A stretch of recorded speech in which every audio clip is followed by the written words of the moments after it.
Days seem sometimes as if they'll never end. Sun takes its heels to taunt you, but after sunlit days, one thing stays the same. Rises the moon. Days fade into a watercolor blur. Memories swim and haunt you, but look into the lake, shimmering like smoke. Rises the moon.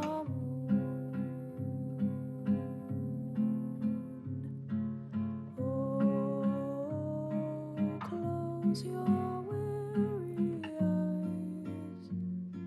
I promise you that soon the autumn comes to darken fading summer skies.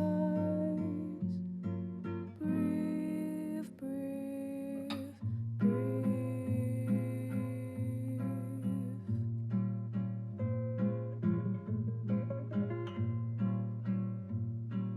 Days pull you down just like a sinking ship. Floating is getting harder, but tread the water, child, and know that meanwhile rises the moon. Days pull you up just like a daffodil,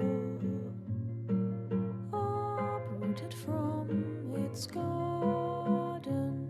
They'll tell you what you owe, but no, even so, rises the moon.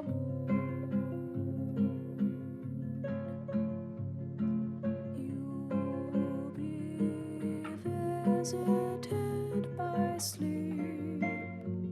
I promise you that soon the autumn comes to steal away each dream you keep. Breathe, breathe,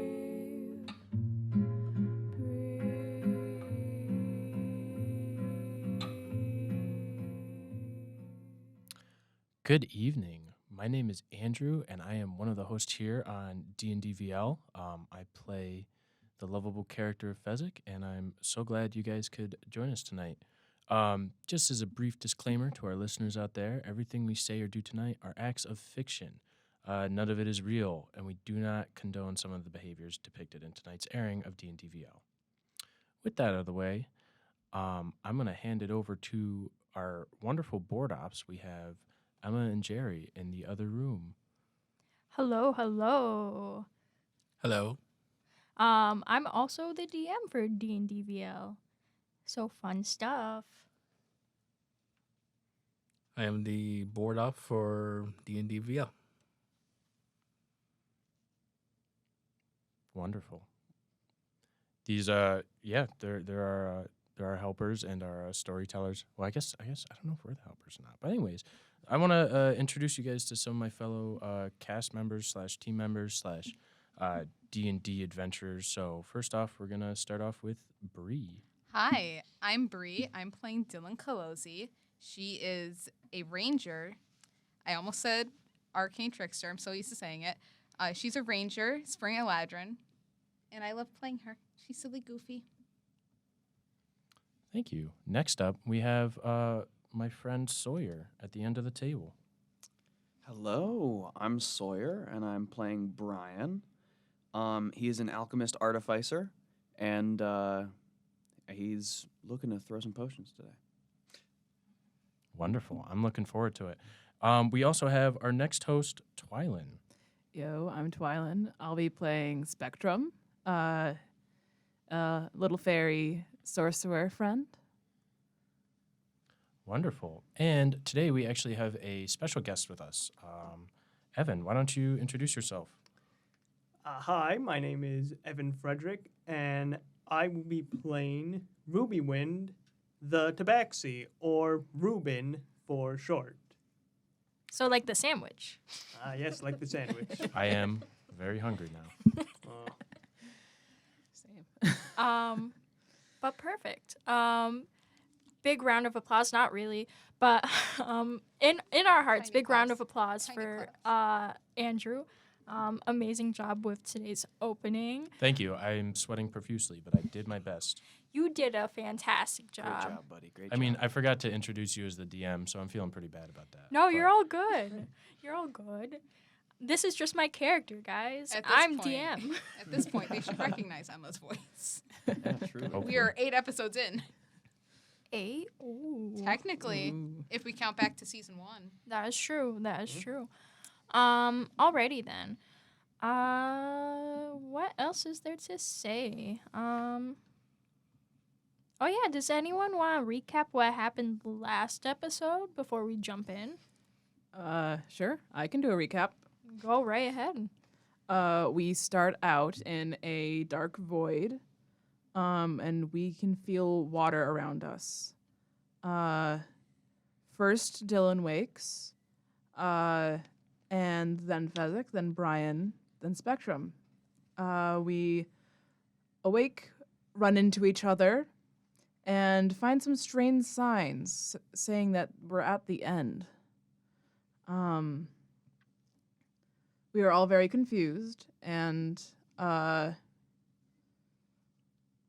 we eventually find a door that leads us, that we sit at for a while to think about how are we getting through this door, and then we enter the door and find ourselves in a strange bar, and this bar also has rooms that seem to customize to each of us. And it seems to be drawing us there. And we end where we all find our rooms. Okay. Nice. Nice. Thank you for that. A little point of DM inspiration for that. Oh, nice. Yay. Gotta show love to the resident note takers of the Yeah, campaign. Good job, Twylen. I'm looking back at our notes, and I just remembered, I just see the description of my room, and I'm sad now. You're welcome. Thanks, Bestie. Aw. But yeah, well, yeah, without further ado, let's start off tonight's episode, with a simple, knock, knock, knock. All of you open your doors to your respective bedrooms. And who wants to sort of go into their room first? Which, by the way, do we remember the room numbers? No. I think mine was 70 something. 37 for me? Okay. If not, during our ad break, we can always look back at it. Since, by the way, we post YouTube videos every not every Sunday, every other Sunday, of our episodes. Check that out, just in case you missed last week's episode and you want to get sort of caught up. Well, not last week's, 2 weeks ago. Was I silly guess. goofy. Yeah, we're so silly goofy. Sometimes. But yeah, check out the YouTube, the FRS YouTube. But yeah, who's opening? If I can speak, who's opening their door first? I can go. All right. So, Spectrum opens their door, and there is a little room with things that are all fairy-sized. It takes the appearance of inside a tree with little mushroom stools and acorn decorations. Inside there are little sculptures, all representing Spectrum's family. That freaks them out quite a bit. Not gonna lie, my brain went to Annie M from Percy Jackson, and I'm like, oh no! They're little wood sculptures. Oh, at least they're not marble. Yeah, no. Oh, We don't have marble. It's too heavy. real. Too heavy for the little fairy bodies. Yeah. Alrighty. Moving on to the next person, sort of opening their door. Yeah, I guess Brian will walk into his room, and he opens the door to see a very rustic kitchen with a dining room right next to it. It kind of looks like an old cottage, with it's very like furnished. There's like a painting on the wall. And the kitchen seems full, but empty. And on the dining room table, there are plates, which used to have food in them, but now they're just dirty and left out. And it seems like it was left in a hurry. And Brian looks at this, and his heart drops. This is a scene that he has not seen, for a very, very long time to him. And the room, it's dead silent, and it feels cold. It doesn't seem to be a home anymore. But yeah, Brian is standing in the doorway looking in, and he is lost in his own thoughts right now. All right. Fezzick, what does your room look like? So Fezzick is going to open the door and kind of try and squeeze through. Not really looking around, more concerned on getting through the doorway. But as soon as he's in, he's really just going to freeze and stop and take in, because what lies before him is a bedroom. There's a very large bed, fit for a half-giant. And if you look close enough, you can see the indents of someone Fezzick-sized and someone a little more average-sized. The walls are covered with various antlers and animal heads, and there's a large bearskin rug, various animal trophies showing victories over beasts and the like. The bed is piled high with comfortable pillows and wool blankets. Behind the bed, there's a window looking out, and you can see a small garden with numerous vegetables and flowers, and in the distance, goats grazing in the fields. Beyond that, mountains that almost seem to frame in the landscape. Across the room from the bed, there's two dressers, one large and one average-sized. The large one is full of furs and torn clothing with multiple men's, and it smells a little bit, kind of like our large friend. And the other one has handmade dresses and sun hats and the like. But what really catches his eye is a small cradle with a quilt and a pillow inside. It's very ornately carved out of a large tree. There's images of chickens and rabbits and sheep kind of decorating the edges. And sitting on the pillow of the cradle is a small stuffed gnome. And he's going to kind of just walk over and just stand in front of it, looking at this small rocking cradle. What's Fezzick's passive perception? It is a 10, so not very high. All right. Ruben, you see all of that just right in front of you. Sort of this big man sort of like hovering over this cradle as you're trying to sort of pass by and get out through that door that he just walked through.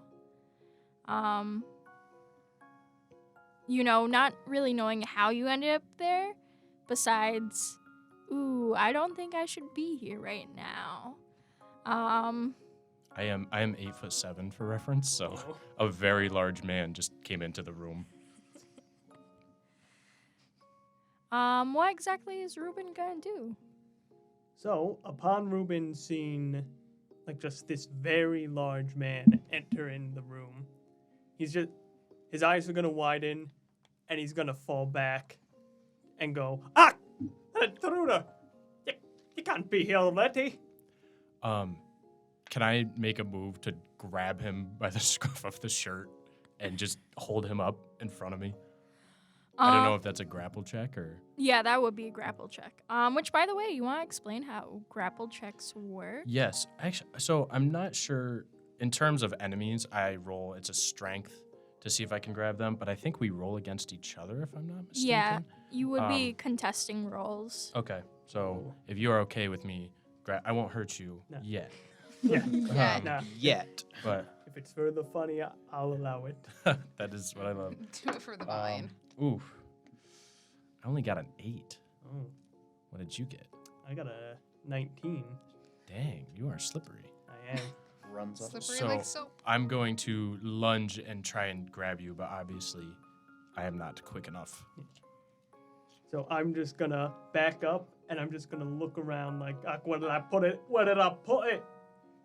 Look, I can promise you, I really can Fezzick make is do. raising his fist as you're talking. No, there's no reason to cause any harm. I promise you, everything is fine, right? I don't need to do anything right now. Everything's fine, right? You say a lot of words, little man. How'd you get in here? How did you get in here? I came through the door, simple as. Oh, What are you doing in here? what are you doing in here? Yeah, here. Wait a minute. You're gonna see like steam starting to come off the top of Fezzick's head. He's getting a little grumpy. All right, He's just gonna point to the open door and say, "Out, What do you mean out? out." What do you mean out? Can I roll another grapple? Oh boy, here we go again. Are you okay with that? I am fine. With Okay, it. wonderful. I'm gonna try and snatch. Oh man, 13. 15. Oh, too fast. Get over here, little dude. I'm just gonna sidestep and look. If you're here to get me money, I ain't gonna do nothing. But I'm gonna leave. So Out. He's still pointing. fine, I'll get out. Out. All right. Jeez. Use your words next time. And with that, Ruben is gonna leave the room. Okay. Nice. Ruben, as you walk outside the room, you are met with a long hallway full of doors, 1 through 100, and a couple of them are open at the moment. Not Fezzick's. I'm gonna shut the door behind them. A loud slam. Yes, exactly.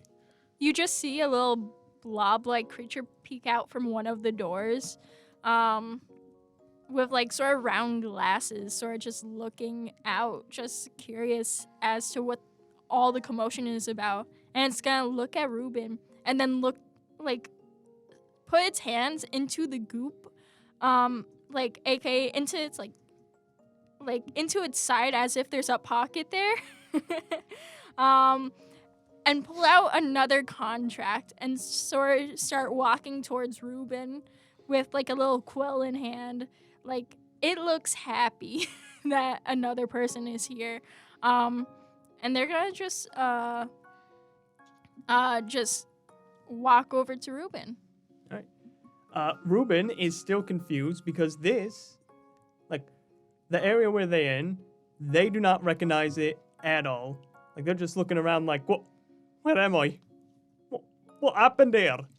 And then they're just gonna see, a little slime dude just walk up with a contract, and they're just gonna think, and immediately they're gonna be like, oh no, this is something for debt, isn't it? They're just gonna back away, nervous. So the little blob is gonna keep walking up to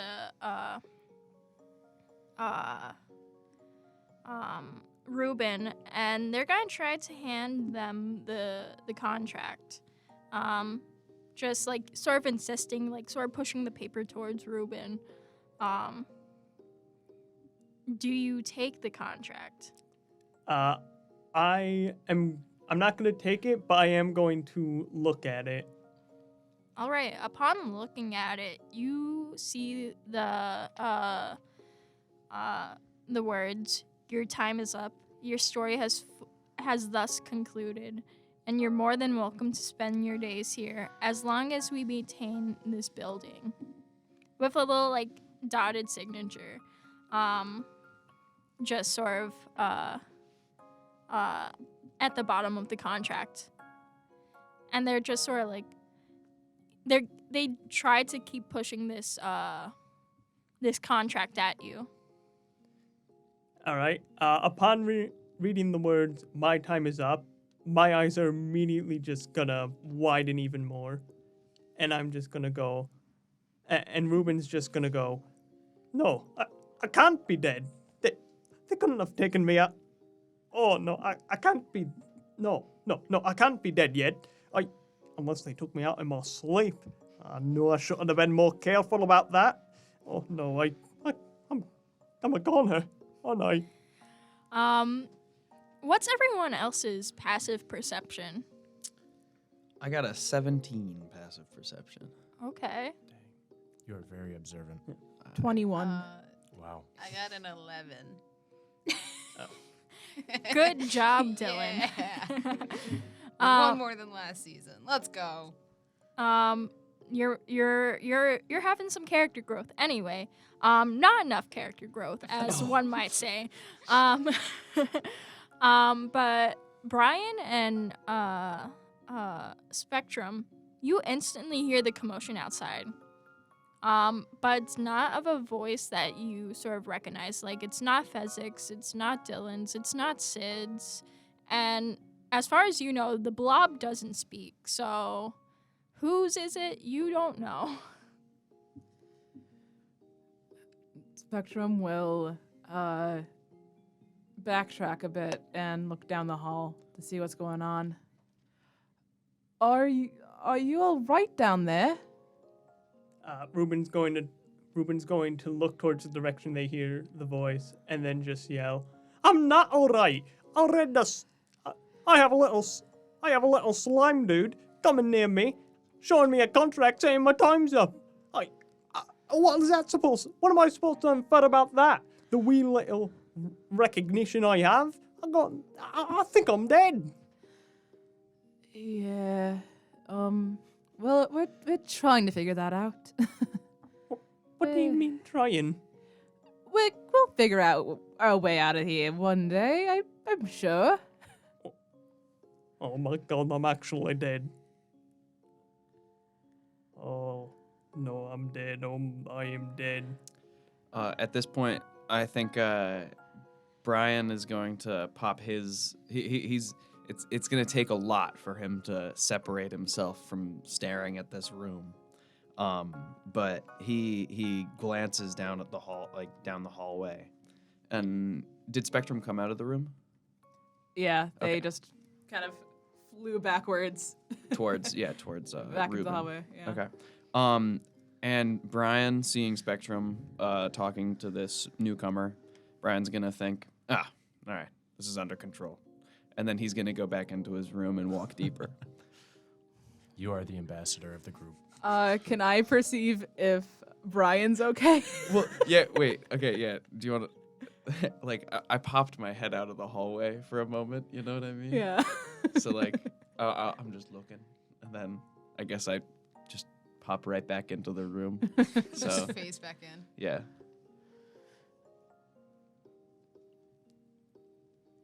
All right. I'm trying to think. All right. So yeah, a lot is happening in this hallway at the moment.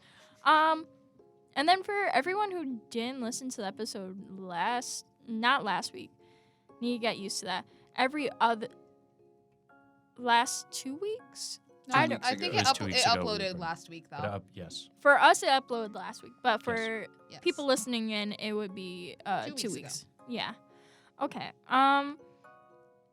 Bree, you want to describe what Dylyn's room sort of looks like at the moment?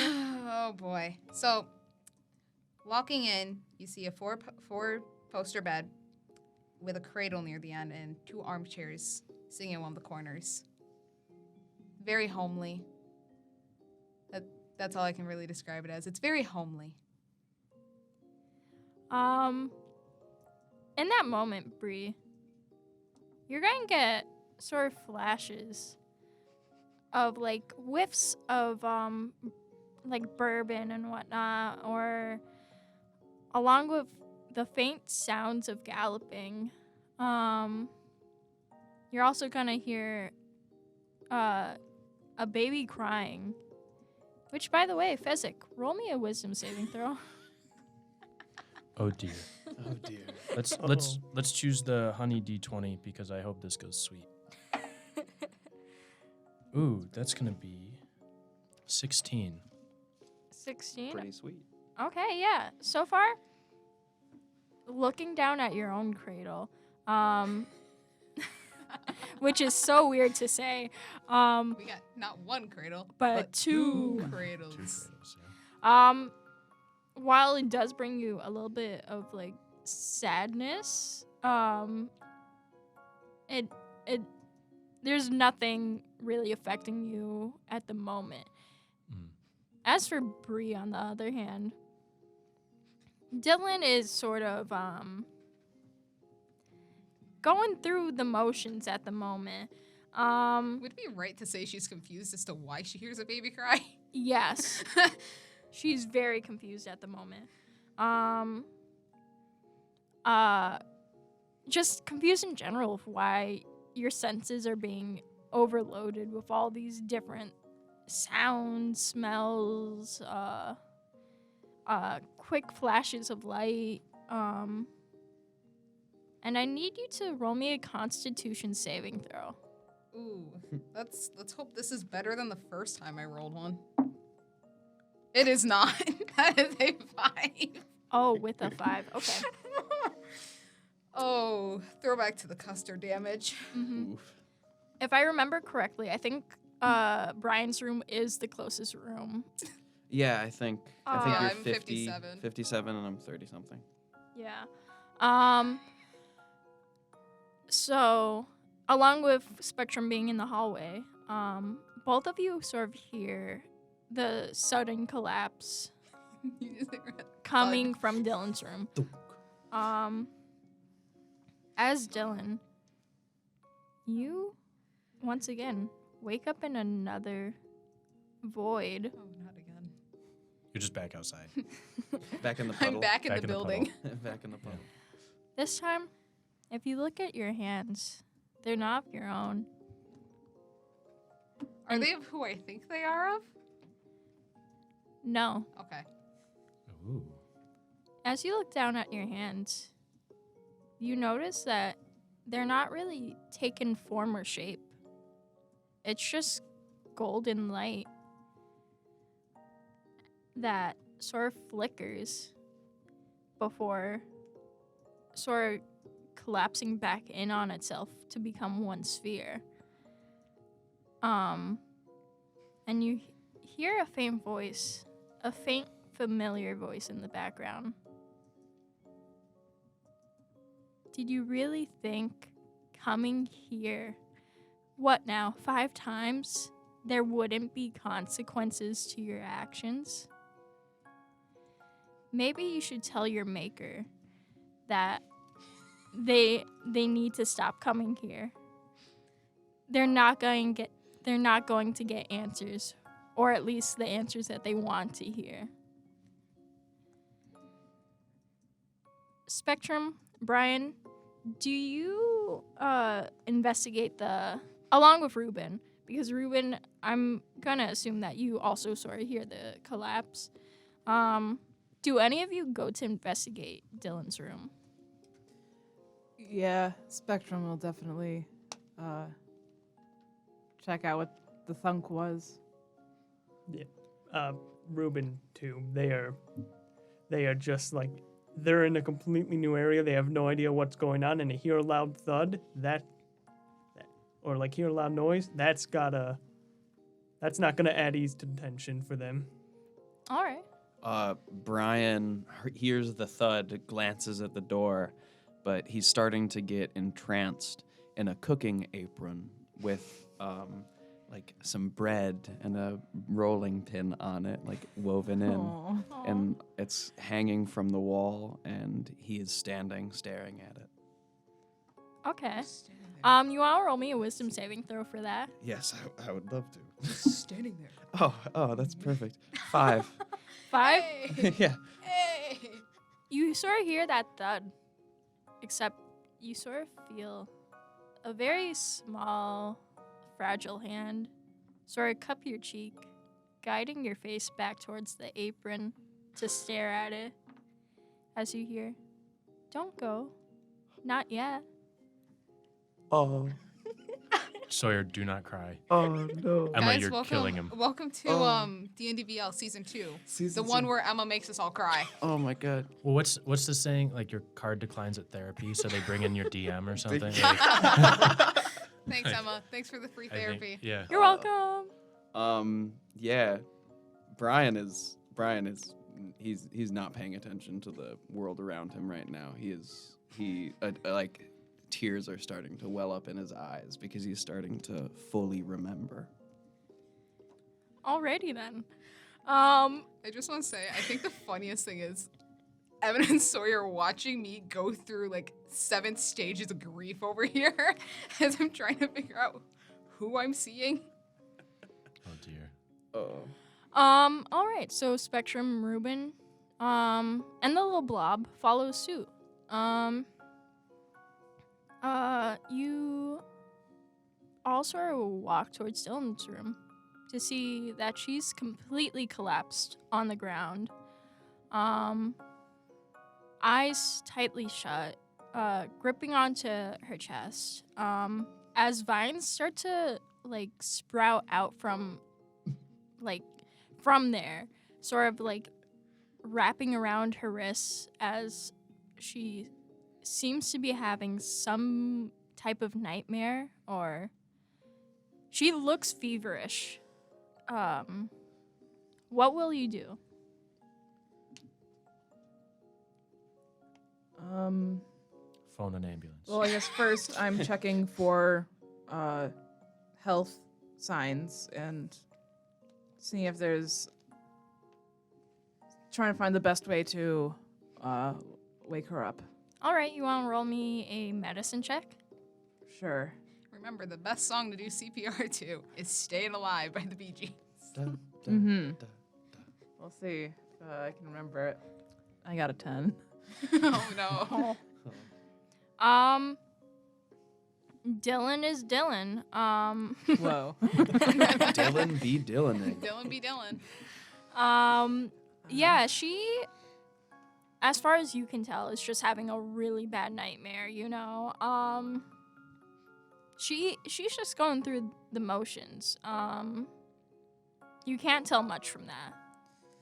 Okay. Well, then I will just try and shake her body a bit, see if that will wake her up.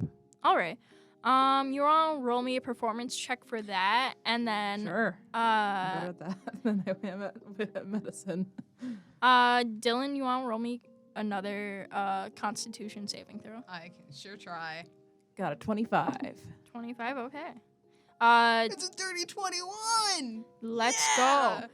go. Probably gonna be the best roll I can do tonight. You, as you're sort of this glowing orb, you see a couple of hands start to reach out for you.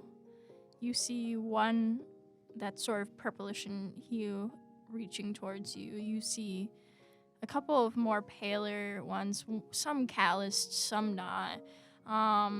You also see a hoof sort of come out from the distance.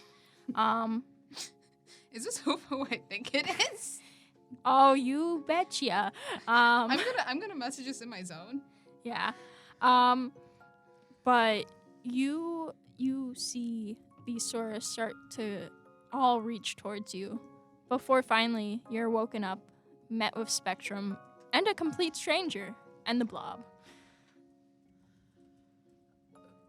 Dylyn, what happened? I was an orb. An orb? Yeah. Like golden light. Huh. You were covered in vines. And they were, like, grabbing at your wrists and coming out of your chest. How are you feeling? Good question. I don't know anymore. Okay. Anyway, I actually never asked your name. What's your name?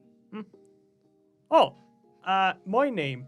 Right. My name is Ruben, or Ruben for short. And right now, I am more confused than ever. Yeah, I think we all are. The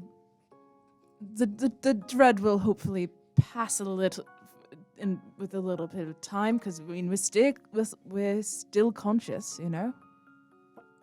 Wait a minute. So I'm still alive? I mean, we're here. We are acting upon our environment, you know. I'm still alive. Oh, those wee debtors, they didn't get me yet. Oh. Well, we'll see what happens. Wait, what do you mean by that? I mean, who knows? we just got here as well, so we have that blob had a little contract thing that I haven't signed yet. Not looking forward to it, but we may end up having to do so. As you mention that, the blob sort of looks up to you and pulls out your contract again and starts like pushing for Spectrum to sign it. This is a joke, but can I punt the blob? You can sure try. I want to try, actually. Yes. You're gonna let me do this. Dude, I want to try this. You're embodying my spirit of kicking things. I love What it. am I doing? Kick the door. What do you want me to do, boss? If you're picking up the blob. Oh no, I'm punting it. Ooh. Foot to Okay. blob. Okay. Foot to blob. Foot to blob. Okay. Roll me an athletics check. That's a nat 1, which Wow. makes it a 2. Okay. Okay. Foot to blob. Thanks, Twylen. More like forehead to floor. Yeah. I just punched That's what someone else happened earlier. entirely different instead. You're just gonna be unconscious again. Like you're just gonna be out. So you go to kick the blob. Except it's a blob. It's slippery. It's like Charlie Brown moment. Yeah. When Lucy picks up the football and Charlie Brown just falls. Yes. You start to fall backwards at a alarming speed. The blob feels bad. The blob feels so bad that you're falling because you tried to kick it. So it tries to go underneath you to like sort of like keep you steady. I swear this blob is just more. Yeah, wait, how big is this blob? It's It's a about little like blob. it's really small. Like you like a can Smurf. you can cup it in both your hands. Is That's it the just size. more from Treasure Planet? Essentially, except Oh my It's gosh. like- sort of a deep purple in color. Oh, I love him. I'm sorry. I didn't want. Now I feel bad. Also with no face, just glasses. Just glasses. But it goes right underneath you to try and like prevent you from falling, but you just smush it. Yay. You hear the cracking of like the glass from its glasses. No. Wait, do Good. I know mending? Do I have mending? That's right. No, I don't. Do I? And Spectrum, Ruben, you just see it sort of like cartoonishly like flatten out on the floor, sort of like It's a puddle. paper. And yeah, I'm sorry, but Lynette. you just see like some of the liquid sort of like faintly raise its hand up and start to poke Dylyn in her side. Just like if it could speak, you could imagine it saying, "Excuse me, can you get off of me now?" Interesting. You gotta get off them now. Dylyn just full on rolls. You all sort of see the glasses sort of cracked on one side. It's sort of being feel so bent. And the blob sort of slowly start to take shape again. It sort of adjusts its glasses. sort of using its own goop to hold together the broken glass pieces. Dude. Thanks for referring to it as goop. Cool. Is this like my little pal? Little guy. Yeah, your pal you just tried No. to kick. Yeah. Emma knows what I mean by my little pal. Yes. And he sort of just like faintly like grabs from their pocket the contract, holding it up to Dylyn again, just like, this is the least you can do. Once again, if it could speak, that's what it would be speaking. It's just like aggressively pointing with the non-existent eyes. Yeah. Just holding the contract up to you now. In her face. Mm-hmm. But you see that there's a new bullet point added. Oh no. Which is, do not lay hands on the blob. Do not touch the blob. That's a good precaution.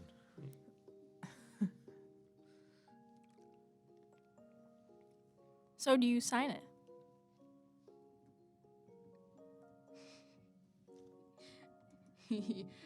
I just want to say, my immediate thought was, what if I just did magic right now? Screw Oh. signing. What if I just did magic right Fireball. now, What guys? What if I did beast bond? Is it even a beast?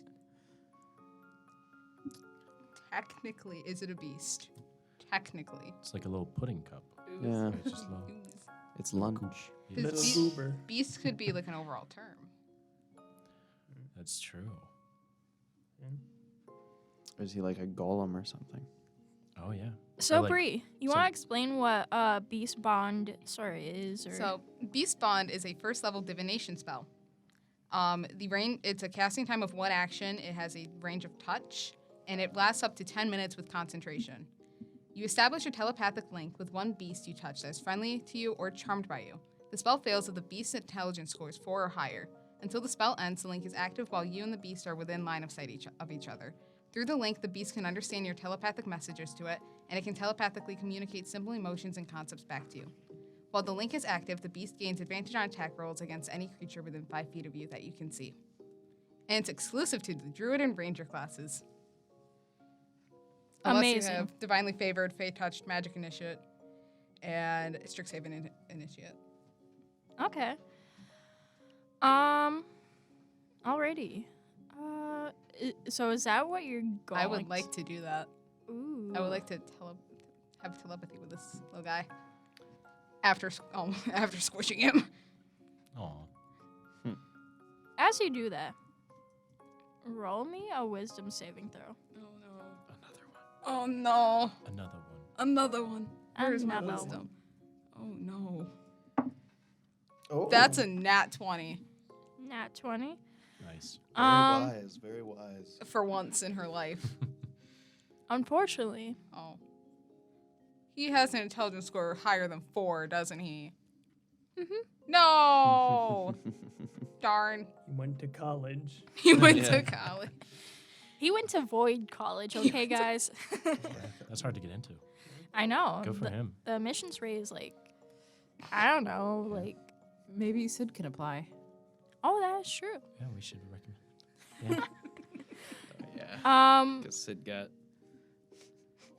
Wait, was Sid in the hallway or was Sid still waiting in the? I was wondering that. I don't know where.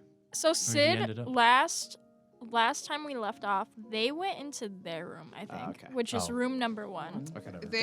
They are playing some emo music in there. They can figure Yeah. out their own stuff. I'm not going in after They them. are playing Blink 182. I was gonna say MCR. But Oh. I was thinking I Miss You by Blink 182. I miss you. Alrighty. But yeah, the blob sort of just tilts its head at you, sort of just confused, and just says, "Bro." Bro? So you know how I said it's a touch spell? Mhm. The only thing I can think of is the Into the Spider-Verse. Hey. The blob just looks confused and continues to push the contract towards you. Which, by the way, it did say its first word. Its first word was "bro." Bro. The first word of the blob is bro. Mm-hmm. See, I do not sign papers without my lawyer present, and my lawyer is currently not here. Currently living. My lawyer is currently in the Feywilds Oof. doing queenly duties. Yes, Morgan is my lawyer. This is now canon. I was about to say, is Morgan your lawyer? Okay. I'm gonna tell Robert that real quick. She sure does get around. She's queen of 2 different areas in the Feywilds. Now she's a lawyer. Barbie. Yes. Morgan is Barbie. Yes. The real D&D Barbie. Amazing. But quickly, as you're messaging Robert, let's go off to our ad segment of Oh no, today's episode. I wasn't prepared for this. If for some reason, people wanna play some D&D, where should they go here on campus? Let me check which room we're in this week, 'cause I don't even know off the top of my head. Well, technically, it would be 2 weeks from now. Oh shoot, yeah, you're right. Well, I'm not even gonna say because I don't even know. Well, if you want to play D&D with some of our lovely cast members, go to the D&D club on campus. We meet Tuesdays and Fridays, 6 to 9, usually in the Williams Center, room 204 ABC, from 6 to 9 p.m. Amazing. Also, you know what other club is pretty cool, pretty awesome, that you should totally check out? What club, Emma? Jerry? Now, I don't know if you heard of it before, but it's a little club, a little small, called Latinos Unidos from LU. You could check us out on Latinos Unidos FSU on Instagram. We had a general body meeting as of the time we're just recording last week. So by the time this airs, it should be one that week as well. But we should have an announcement for our general body meetings on our Instagram. So if you want to follow that, it is Latinos Unidos FSU. Amazing. Also, by the time this airs, which will be, because right now we're recording on February 25th, but it'll air on March 3rd. Wait. Yep. Evan, you want to give a quick shout out for our literary publishing class on the Trident? The Trident. You mean the place that's accepting all sorts of literary publishing, such as poems, creative nonfiction stories, fiction stories, anything you can write up. Hey, the Trident might take it. Yeah, submit. When is the deadline for that? The deadline, if I'm right, it's before the start of spring break, so Yep, March 8th. March 8th. At 11:59 p.m. We also have an Instagram. Go follow that. But yeah, as Evan said, we take any and all submissions, really. We want your work. Also, Chess Club. Chess Club is really cool, really awesome. We meet every Friday, 4 to 6 in the Williams Center in G103A. It's a fun time, Even if you don't know how to play chess, show up. We play some lo-fi. We're just there for the vibes, really. I think it was our meeting on the 16th that me and President Krista got pretty creative and decided to make chess stackable. So yeah, we're always up to fun sort of creations like that. Just show up and have some fun. Is there any other things that we want to promote real quick? The radio station. Oh, yeah, the radio station. By the way, did you realize that the radio station is super cool, letting us record our episodes here? You should totally give them a follow on Instagram. They're really awesome. We love them. Many smooches to them. That's not what I wanted to look up. Oh no. You Whoopsies. voice search something? I'm on Google right now. But yeah, you are currently listening to, if I can pull up the station number. Not now. I don't want my locations being The shared. Inferno, 88.9, WDVL. No, 88.9 is WCVF. I thought it was No. Inferno. Oh, I'm W- so wrong. Don't listen to me. Me when I spread personal misinformation. Literally me right now, guys. Yeah, right now you're My listening bad. to the WDVL, the Inferno, 89.5. I got close. Give me credit, guys. You sure You did. did get I got 2 out of 3 right. Within like 3 or I got 4. I got 2 out of 3 right. We're Yeah, fine. sure. I got the Inferno and I got WDVL. And with that, we're going to go on our ad break. So, goodbye for now. For now. For now.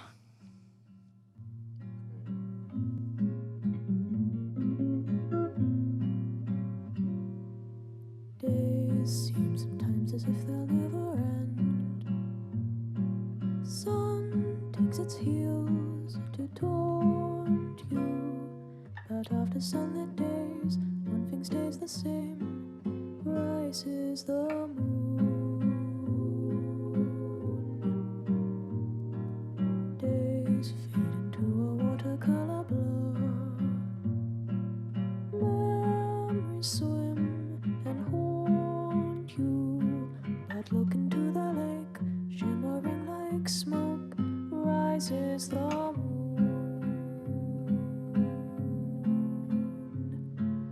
Oh, close your weary eyes.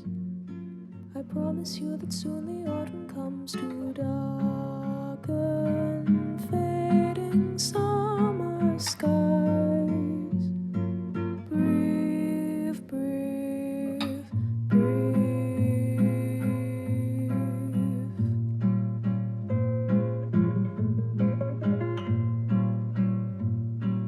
Days pull you down just like a sinking ship.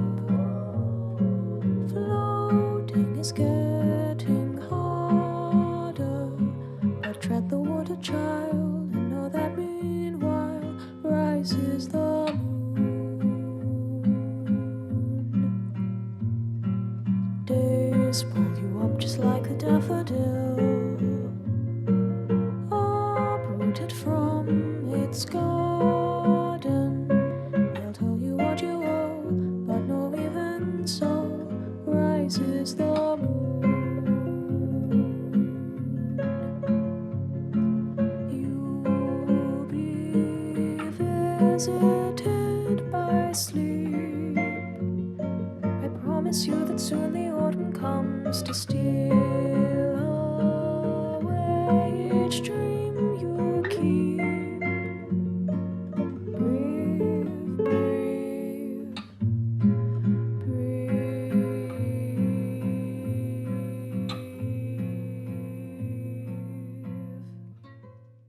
Hello, hello, hello.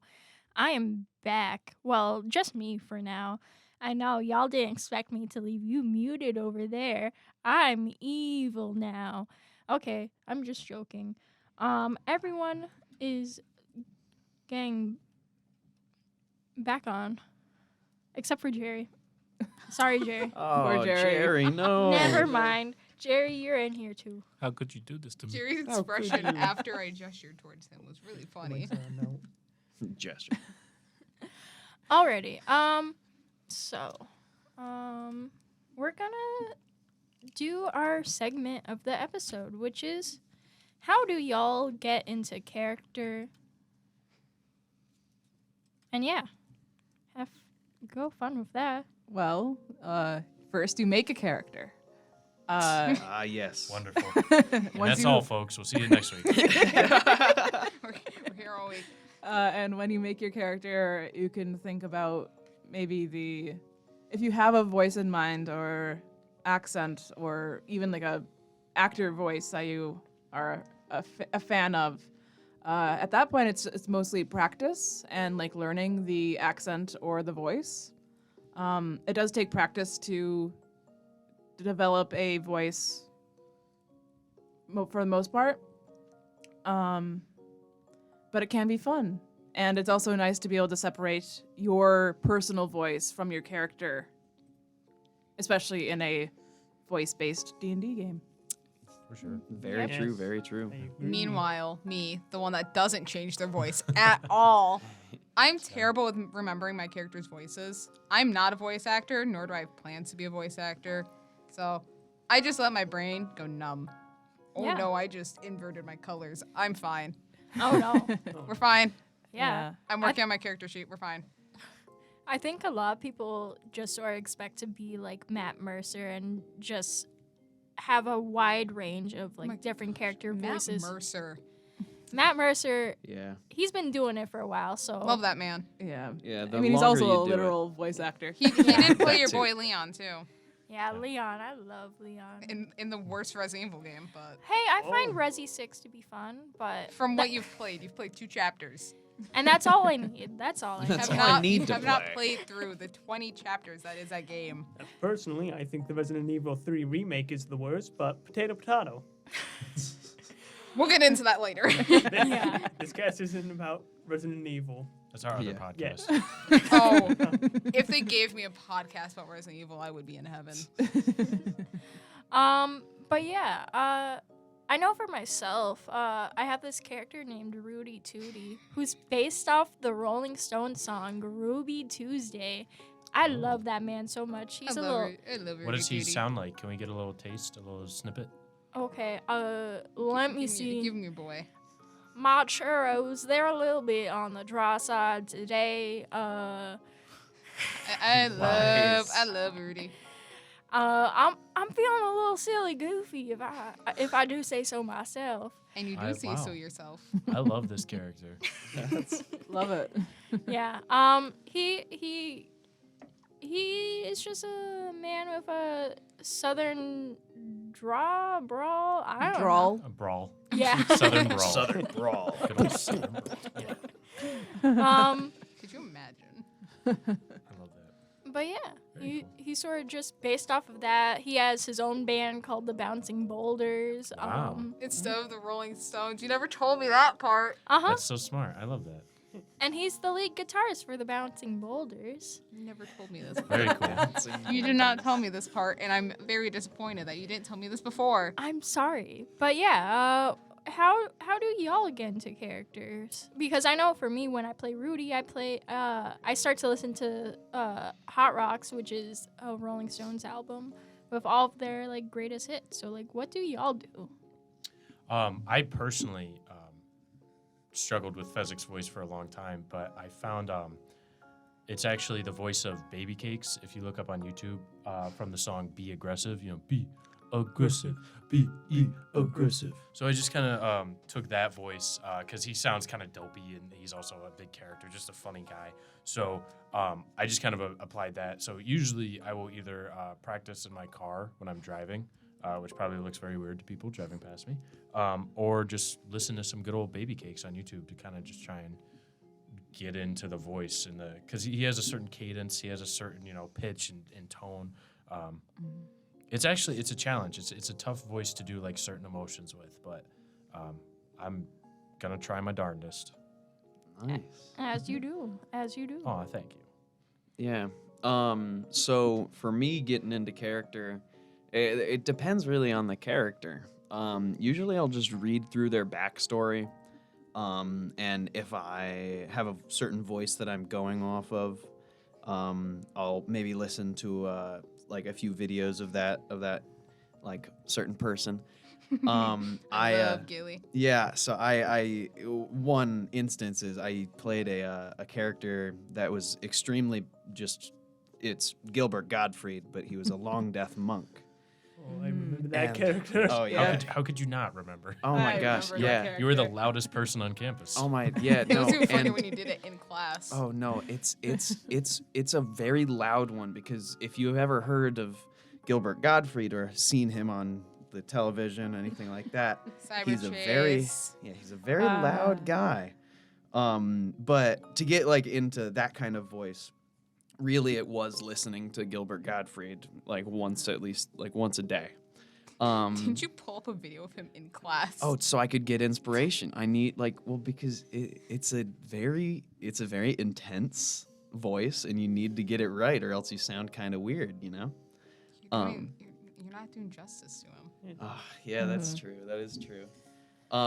But yeah, with Brian, his voice, I don't know what I do to my voice to get Brian's voice is make it more studious. I don't really know. I think that's yeah. Like it's I kind of make like I just change my tone to be a little bit darker, not to the full like meh, but like half a darker. meh. It's nasally. Yeah. Yeah, it is Yeah. nasally. You've read a lot of books. We know. We get it. I just had war See? flashbacks Oh, to G. yep. Oh my goodness. G. Oh, G Willikers. I miss him. Yeah, I miss Nick. he was the king of. Yeah. A real genuine clown. Real genuine clown. But yeah. Yeah. Is there anything else? I that y'all mean, for do? me, it was I'm at this point, I'm not even sure where Spectrum is just vaguely either British or Kiwi, because I did a character in the past who had a Kiwi accent because they're from down under, but not really. Yeah, every single time you say it, I'm like, okay, New Zealand. But then at the same time, I'm like, bird. Fruit. So I usually think back to my boyfriend had a girlfriend who was Kiwi, and with I have the tism and end up mirroring other people, so I ended up mirroring her accent accidentally, and so that's how I picked it up.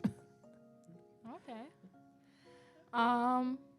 Jerry, is there anything you do to get into character, Mr. Quiet? So when I would play D&D, I don't play as often as I should anymore, but when I started getting into D&D, I would basically try to like think of a character that I really like. So one character, for example, was Cell from Dragon Ball. So I thought, like, what if I just make like a good version of him? Because you had your campaign like a long time ago, and what I essentially made him out to be, which now I think about it more, is pretty funny to me. If any of you are like into Dragon Ball, there was a movie that came out like a few years ago, Dragon Ball Superhero, and there was like these pair of robots called the Gammas, and I remember my first time watching that movie, I was just like, oh, my character that I made for Emma's campaign a while back sort of reminds me of like basically these guys, Gamma 1 and Gamma 2. Which is pretty funny to me. I don't know. I don't know. I thought that was just pure coincidence. So Okay. Yeah. Okay. And then Evan, did you say how you get into character? I have not. Go right ahead, bud. Usually, one way to get into character for me is, again, take inspiration from something. Like, if you usually just see videos of, if it's an actor's voice, see videos of that actor doing it, or if it's just an accent like Scottish, British, New York, like just see videos of people with that accent just like talking in an exaggerated way and then mimic that way. Another way to do it is again create scenarios, usually practice when no one's around, because I can say there have been moments when I make sure no one's around and then I just go directly and like I just make up these scenarios talking out loud, and sometimes I'd hear the door. Like I live in a dorm room, so like I'd hear a door close, and then I don't know if they were leaving or not. So they may have not been hearing me rambling in a Scottish accent about something completely absurd that's just incoherable for storytelling for like whoever knows how long. And then it's just like I stop and I take a minute like, okay, they may have heard all that. That is gonna be awkward. Oh well, that's the beauty of the college experience, right? Yeah, everybody does things that are like strange and weird. Yeah. Yeah. Not that out of place. Yeah. Emma, Jerry, and I all embrace our thin walls. Yeah. Thin walls, yeah. Oh. Oh, the conversations we've had through the thin walls. Yep. Through the walls. Through the walls. Yeah, just- through the walls. You just make a hole. I You just cut a knock hole. on Bree's wall and it's just like, hey man, you You alive? you You awake? You want to talk about You want to talk about your feelings? yeah. And then Bree goes over to Jerry's wall to relay that message. You want to talk about your feelings, Jerry? Just a game of telephone. Just- Yeah, weird game of telephone. But yeah, and with that, as a reminder, everything we say and do tonight is acts of fiction. None of it is real, and we do not condone some of the behaviors depicted in tonight's airing of DnDVL. So let's get back to it. What, you wouldn't kick a blob? Oh. No, that's my job.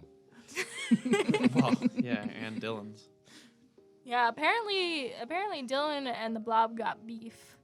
Who knew? Well, only on Dylyn's side. The Blob seemed to care more about Dylyn than. Just Yeah. one-sided beef. Yeah, it's Sorry, man. One-sided beef. It's just some hatred. Yeah. Just Homer Sorry. and Flanders. Just one aggressively hates the other, and the other one's just oblivious to it. Yo, and the blob has glasses, so maybe it is Oh my Flanders. gosh. Maybe Oh that's my the name. Gosh. Flanders. Do I need to do art of... Draw Flanders. Oh my goodness, Yes. I gotta do art of Dylyn and the Blob as Flanders and Homer. I love that. Yes. Oh no. Who's gonna be the Rod and Todd in that situation? Why was my first thought Spectrum and Brian? Because they were right there. Huh? Oh, Spectrum and Brian being Rod and Todd in this situation. Yeah. And Ruben would be groundskeeper Willie. Actually, yeah, that's perfect. Yeah. Alrighty. Brian, Oh, yes. you smell the biscuits that are being made in the oven in your rustic little kitchen. You can almost see a faint outline of Melissa sort of pulling out the biscuits, Oh. sort of placing them on the counter and just looking at you saying, hey, better not grab one just yet. They're still a little too hot. It's been a long day. You're worn down. All you can really think about is, spending this time for however long it's gonna last with them.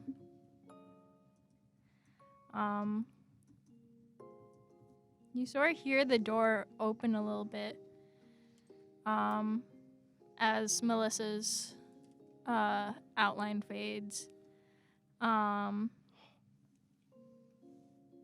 Before you feel arms sort of wrap around your shoulders.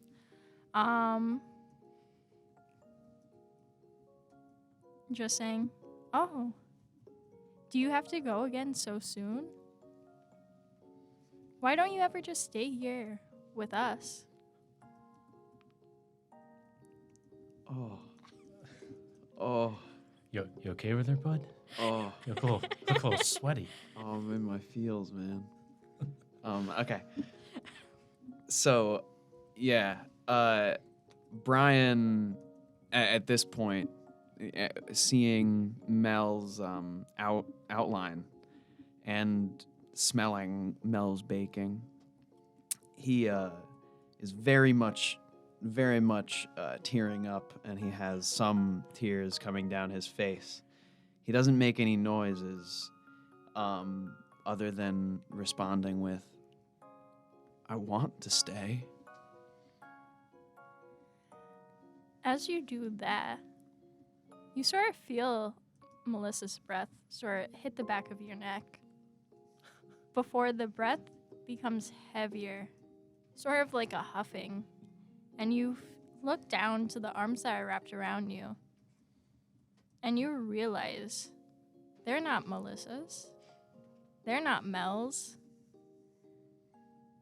they are claws digging into your skin right now. And I need you to roll initiative real quick. All right, sounds good. Yes.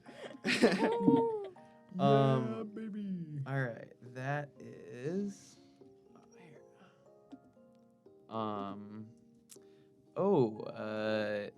Dirty 20. Alrighty. You go first. Right now you're being grappled, so if you want to try and break out of that with a strength saving throw, go right ahead. Oh, yeah, strength saving throw for my guy. Okay. Yeah, I'll try and break out of that. All right. Oh, okay. This one's a natural 20. That's really nice. You instantly break out, sort of being able to push your way out of it. You want to roll me a d4? Yeah, I will. 3. All right. You're able to push this creature sort of 3 feet away from you. Hearing it sort of stumble back, falling backwards. It's now prone. And most of you can also hear this commotion, too. But now this creature is gonna try and make an attack against you. Okay. Ooh.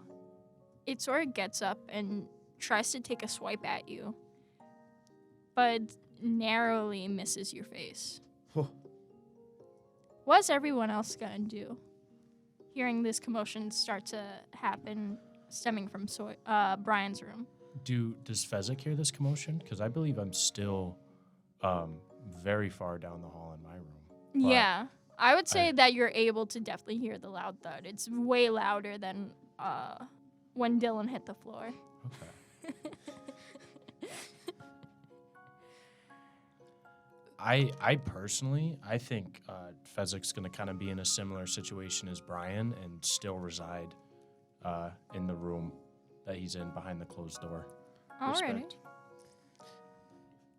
On the other hand, Spectrum will hear the thud and say, "Another one?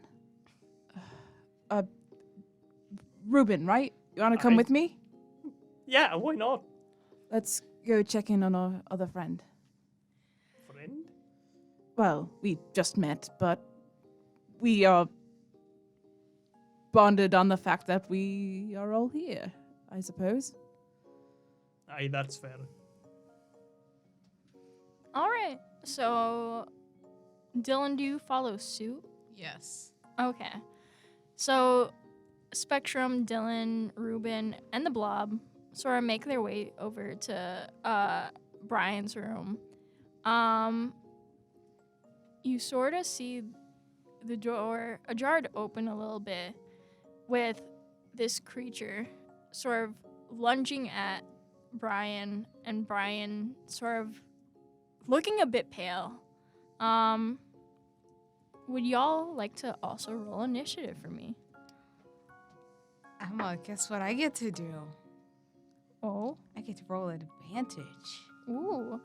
And then Ooh, same. can Fezzick also roll initiative, even though you won't be really a part of it? Of course, I would be more than happy to. I'm so glad I did this. Ooh, nice.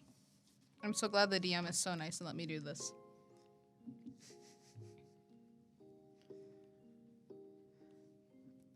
All right. All right.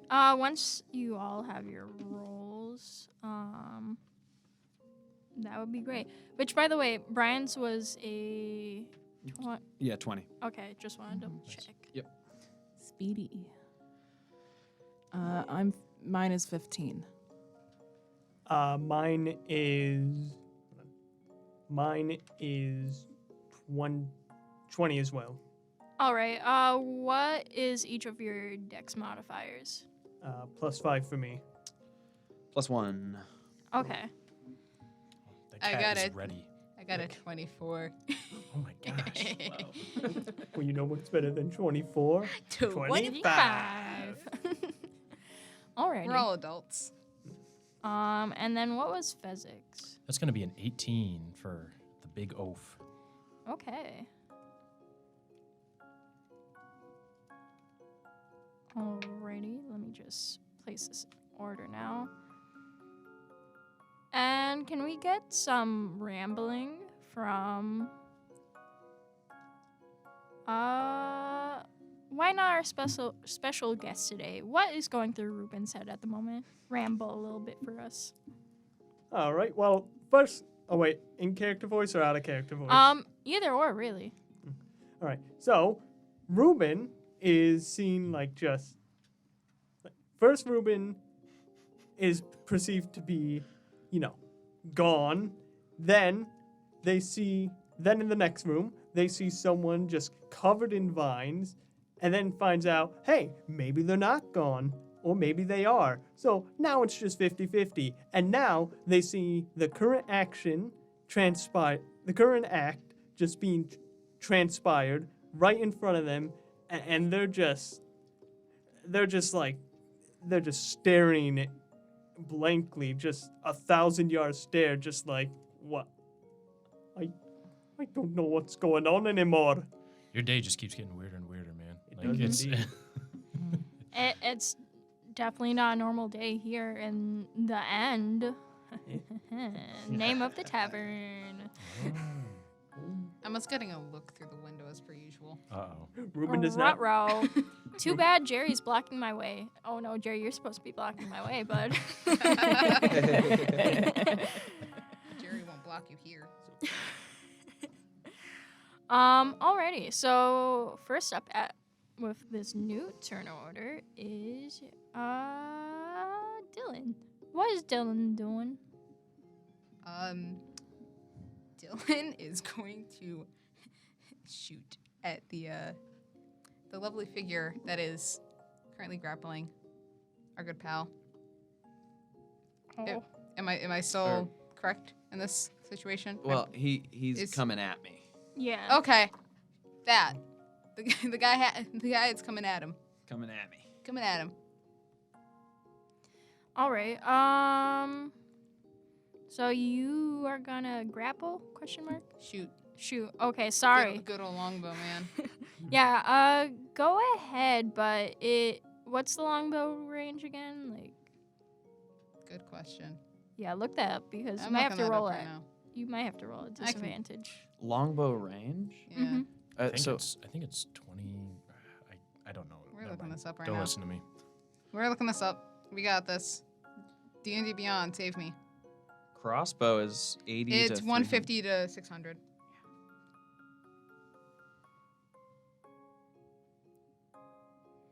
$80 to 600. 150 to 600. Oh, 150 to 600. Sorry. Yeah, you're gonna have to roll a disadvantage do if you that. want to use your bow. I can do that. Just don't have How far would I have to move to not? Would it Uh, be more than my 100. movement speed? You would have to open the adjoining room, and yeah, it would use up I all was your. gonna make a joke about like kick down the door. Dude, it always works. Kick it. And I kick it. If you really want to. No, considering my athletics is a 1. That's my job. Yeah, that's Fezzick's job. Okay. Actually, no. Strike that. I'm just gonna use another spell. We're gonna use a lovely little thing called Elemental Weapon. It is a 3rd level transmutation spell that takes 1 action to cast, and I have it up to an hour with concentration. A non-magical weapon you touch becomes a magic weapon. Choose one of the following damage types: acid, cold, fire, lightning, or thunder. For the duration, the weapon has a +1 bonus to attack rolls and deals an extra 1d4 damage of the chosen type when it hits. Okay. I'm sorry. I'm so out of it right Oh, now. you're good. Is there anything that I need to do? No. Okay. Then do your do. I do my do with that. I now have it casted, so that is the end of my turn because that is an action. Okay. And what was it again? I am so sorry. I did a spell. It adds to my rolls. Okay, that's all. So okay. it's nothing that you need to do. Okay, it's just a buff. Okay. Yep. Next up, it is Ruben. What's Ruben doing? So, is there like anything, is there any doorway obstructing the view of what's going on, or? No, the door is slightly like opened. It's like halfway opened, halfway closed, sort of thing, where you can see the whole picture, but like if you wanted to like fully open it, you could. I was gonna say, could I like cast a spell through it, or? I would say since you're able to see like what's happening, yeah, if you want to give it a shot. All right, I'm gonna go for guiding bolt. Ooh, Good old okay. guiding bolt. All right. Right. Do I add anything to that, like spell attack bonus, or? With guiding bolt. You want to read off what it does exactly? A flash of light streaks towards a creature of your choice within range. Make a ranged spell attack against the target. On a hit, the target takes 46 radiant damage, and the next attack roll. And then your next attack roll made against this creature before the end of your turn has advantage, thanks to the mythical dim light glittering on the target until then. Since it says ranged spell attack, then yeah, you would use your spell attack bonus. Okay, and I'm just trying to make sure I have it written down right. That would be the charisma. That would be the stat wisdom plus Cleric. right. Plus proficiency. Oh, okay. Yeah, it's 8 plus wisdom plus proficiency is your. Okay. Or no, that's DC. Sorry. That's easy. So it'd just be Too many wisdom numbers. plus proficiency. Okay. So I they forgot know. to write this down. I'm sorry. That would be a 24 to hit. Okay. Oof. And that hits. All right. Nice. Do you need a D6? Because I can lend you one. Yeah, I'm gonna need 3 more, please. Oh, thank you. Just gonna. All right, that does 15. I'm just pulling the spell back up to be sure. 15 radiant damage. Alrighty. And is that your turn? That is my turn. Yes. Alrighty. Brian, it's your turn. You wanna roll me a wisdom saving throw real quick? Yeah, I'll roll a wisdom saving throw. Oh, a 19 plus something. 19 plus 2. Dirty 21. Okay. You sort of see the creature's face morph between Melissa and its own before finally fading into the creature fully, seeing that it was trying to deceive you. Huh. This sort of makes you a little bit angry, a little bit. Yeah, Brian is getting mad. So what exactly would you like to do? Brian is going to reach into his potion pouch and say, "Seems like you're in time for a timeout." And he's going to throw a levitation potion at this creature. Okay. And that is... I have to roll. Okay, yeah. Does a 27? Yeah, that hits. Okay.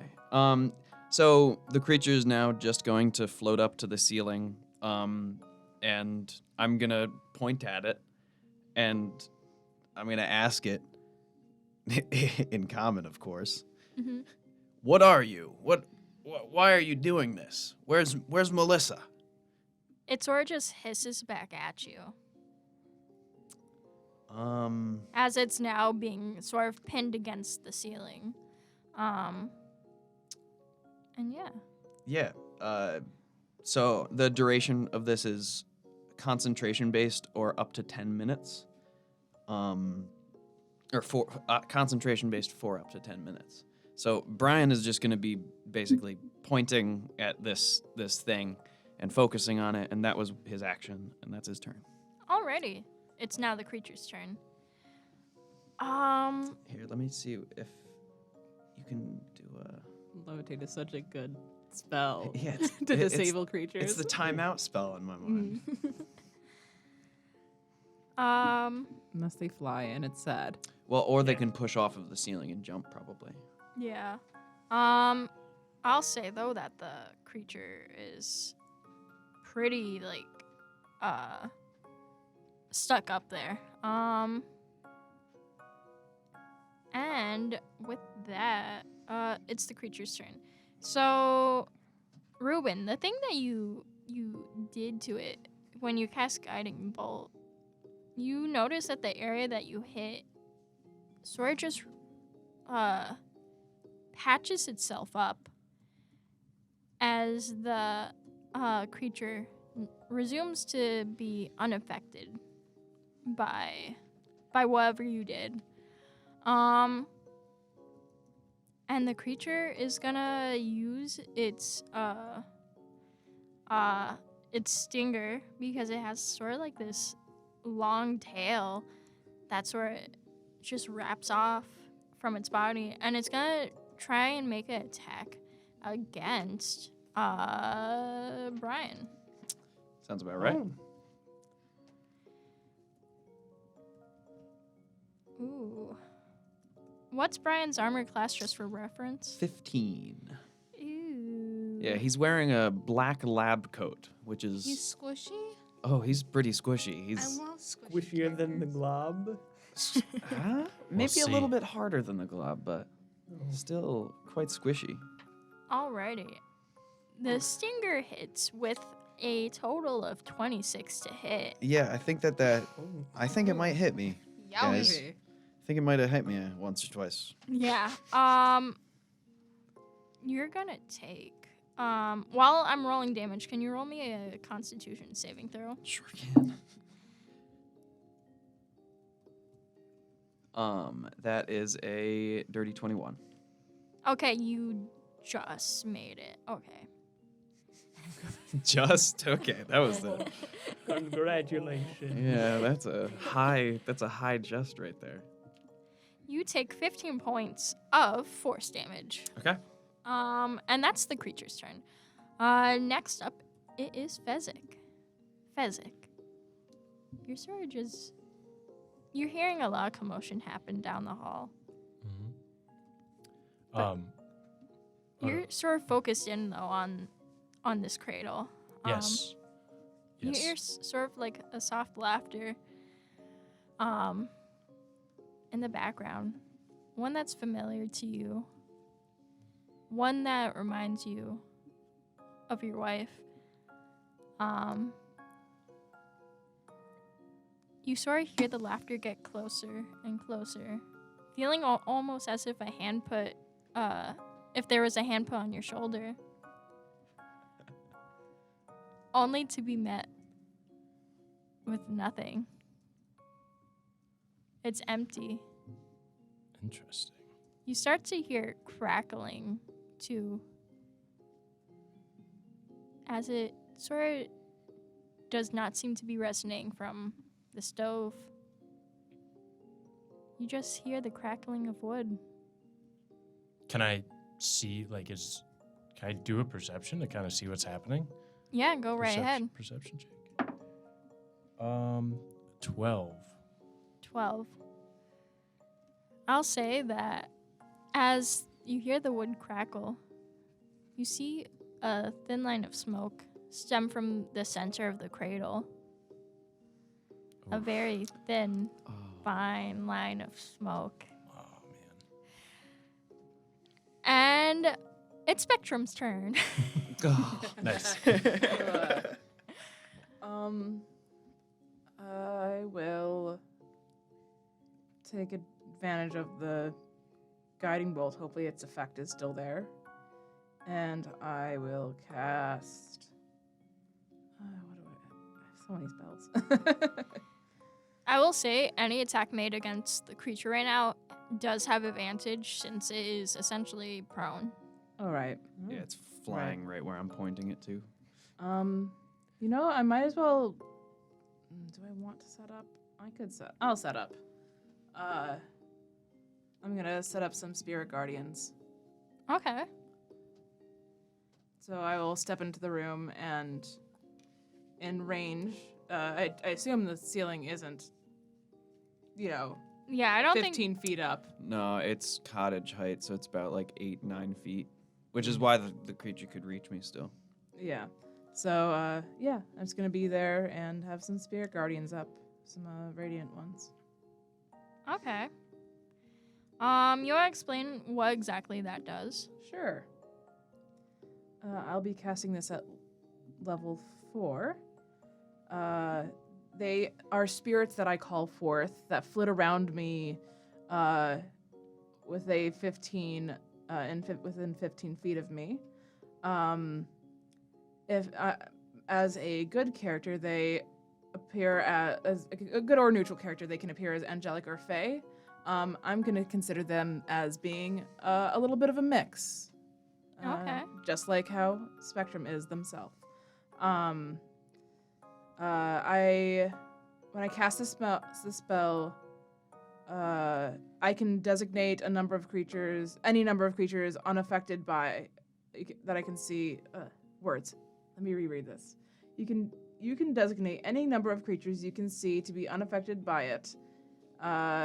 An affected creature's speed is halved in the area.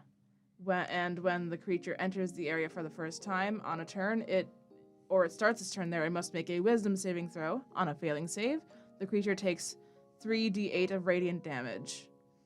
On a successful save, the creature takes half as much damage. Okay. So the creature will need to take a save. Wisdom save. Yes. And then it'll be taking that on its turn each round. Okay. It is a concentration spell for me. Alrighty. And is that everything you want to do on your turn? That's all I can really do on my turn. I think I'm gonna save my sorcery points for a bit until I really need to help people. All right. And with that, it's the blob's turn. The blob is gonna sort of look around a little bit razzled. And they're gonna pull out a little flip phone and start like poking numbers into it, and then just like very like holding it up to what is now like a gloopy ear, just sort of going, "Boss, bro, best," into the phone, and you just sort of hear some speaking back before the blob sort of pulls away the flip phone, and some bubbles start to appear from it. And one by one, the like sort of liquid starts like coming out of the phone, sort of similar to the blob. Before it starts taking shape, you see a blue tiefling woman take form out of the bubbles, sort of appearing out of nowhere. She carries a lute on her back. Short blue wavy hair, curled from what seems to be Thanks, Evan. what seems to be like sort of like beach waves, you know. Very much smells like sea salt. Before she sort of like finally appears before all of you, taking a gasp of air, and then looking up to the ceiling, almost as if she's in a trance. she sort of mumbles a couple of words. And the creature fades to dust before she faints right there on the floor. Another thump. And we are out of initiative. Oh man. I Hooray. used up a 4th level spell slot for nothing. All right. So Same. the guy's still flying, or Gone. gone. Gotcha. Gone. Gone like Wow. the wind. But now you have a tiefling woman just sort of chilling on the floor. That clearly does not Literally, work there. literally chilling, as in Oh. out cold.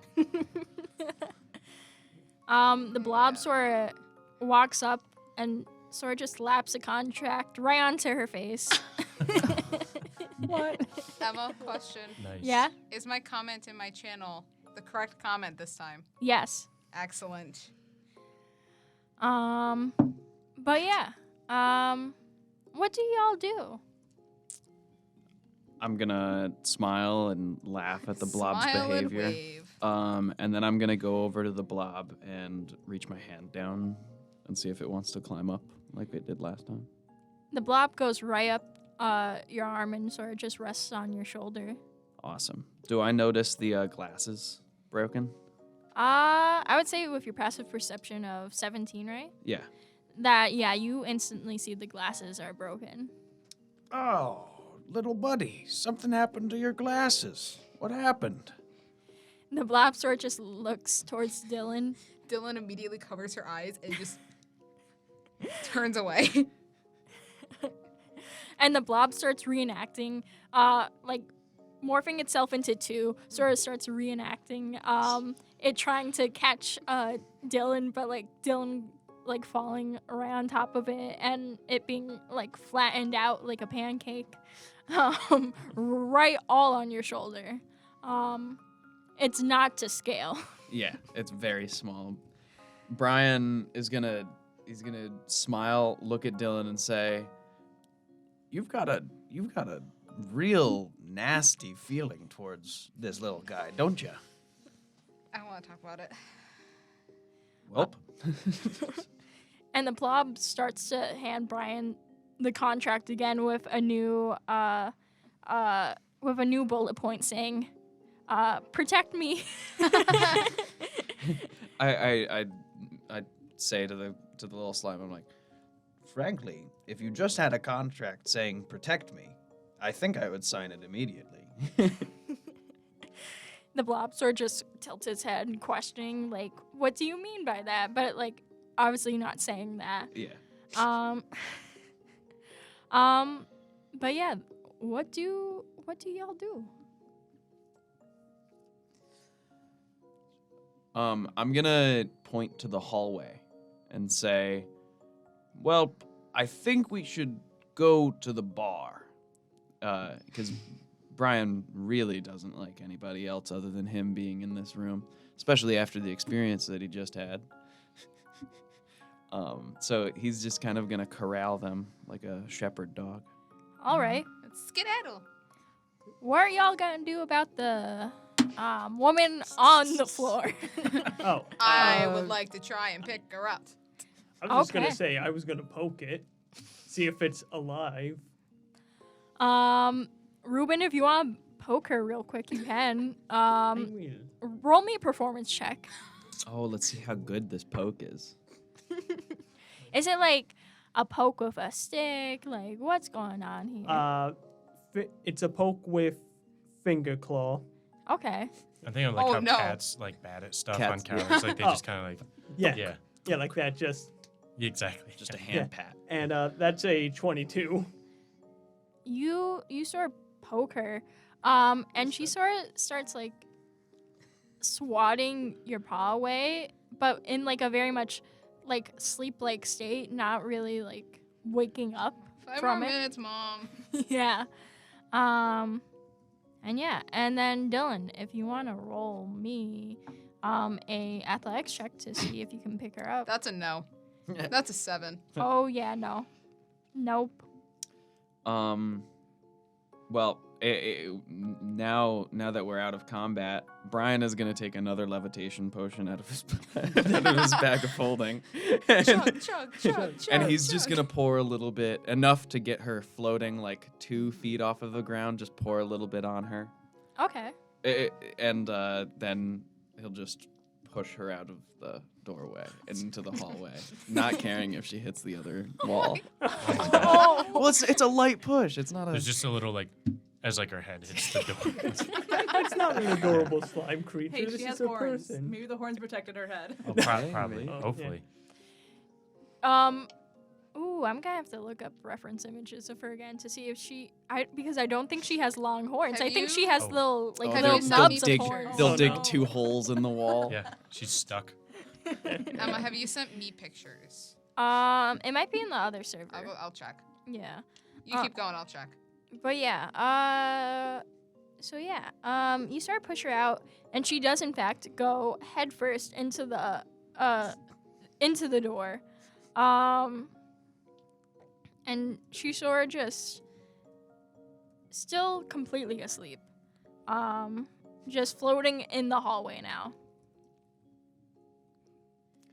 Brian's gonna wait for everybody else to leave before him. I'll let you know you do not have a picture in this server. Okay. Yeah. Does everyone leave the room? I mean, yeah. Yeah. Yes. Okay. They all leave the room, and the blob sort of hands Brian the key to the room. Brian's gonna put that in his special bag of holding that he keeps below his lab coat on his back part of his belt. And then he's gonna walk out and shut the door. All right. And as all of you sort of make your way down the hallway, you sort of see smoke exit out of Fezzick's room. And a lot of it. You got a fire going on in there? I don't want to talk about it. At this point, Brian is gonna look around lava and lamp notice spilled. that his large friend isn't there, and he's gonna realize, oh, and then he's gonna actually take a little jog over to the smoky room. Fezzick, buddy, are you in there? Yeah, and I'm gonna be like, big guy, and then I'll get to the doorway and look in. The door is actually closed currently. Oh, well, Your head get to the slams. closed doorway that is smoking, and then I'll open the door and take a little gander at what's going on. All right. What's Fezzick doing at the moment in this room where the cradle is just engulfed right now? Oh no. Is just the cradle emitting smoke, or is it? Yeah. Is it coming? Okay. Probably trying to put it out by using one of the blankets on the bed, but I'm not really sure how stuff in this dimension works, so I'm just gonna be like walloping it, actually with a pillow, just trying to beat this fire down out of the cradle. You want to roll me an attack roll against the cradle? No. Put, Oh, put it in the fight in firefighter, I see. it's a 19. Yeah, you hit the cradle, all right. It's with a pillow though, so. Yeah, it's with a pillow, so nothing breaks, but the flames are slowly going down. Brian, you see all of this at the moment, as you sort of open the door. I immediately whip out my alchemy jug from one of my bags of holding. That it looks like the alchemy jug. It's like a large kind of bottle with a just a screw on top. But I pull it out of this bag of holding that doesn't look like it should carry it at all. And then I open it and I end up just pouring a large amount of water over the smoking cradle. Nice. And I'll just pour enough water on it until it goes out. I'm gonna say Fezzick is just standing there, kind of arms at his side, watching you do this, just silent, just watching you go about your actions. And Yeah, and while I do this, I'm actually going to take a look around and see Fezzick's room. All right. Yeah, you take in a lot with just your passive perception alone. Yeah. I'd like to. How interactive are the things in this room? Like, or do I have to find that out? Describe what you mean by interactive. I'd like to. So there's a vanity on the wall between the two wardrobes, and I forgot to say this earlier, but there's books and plants on it, and I'd like to go and see if I can grab the hairbrush that's on top of the stack of books, and hopefully pocket that item. Yeah, if you wanna. But I don't know. I don't know if it'll like turn into something and kill me. But like. Yeah, if you want to test it out, go right ahead. I'd like to. Yeah. I don't know what I'd roll to test it out, but. If you want to roll, if you want to roll sleight of hand, since you're sort of just pocketing away, you can do that. That's gonna be a 16. All right. So you pocket the hairbrush, noticing a few strands left in it still. Oh, I recognize this hairbrush. And you start pocketing it away, and nothing really happens. Good. I'm going to turn around and face Brian and walk over and kind of put one hand on the door and on the other one just kind of similar to how Fezzick does in The Princess Bride when he opens the door for Inigo, just kind of do a small bow and gesture towards the hallway. Brian was being very inattentive with the water, and he was still pouring it out even after the fire was done. And because it's an alchemy jug, it basically endless.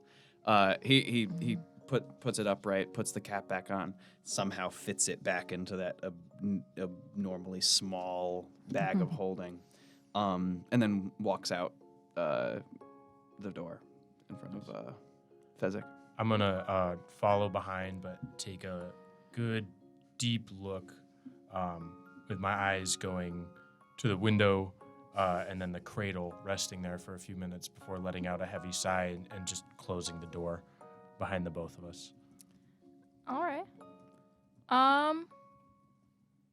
You close the door, letting the light sort of stream in before fully going out. And all of you make your way towards the bar, which I presume all of you are heading that direction. Yes, we all are. All right. You sort of make your way towards the bar, the blob hopping off of Brian's shoulder once there.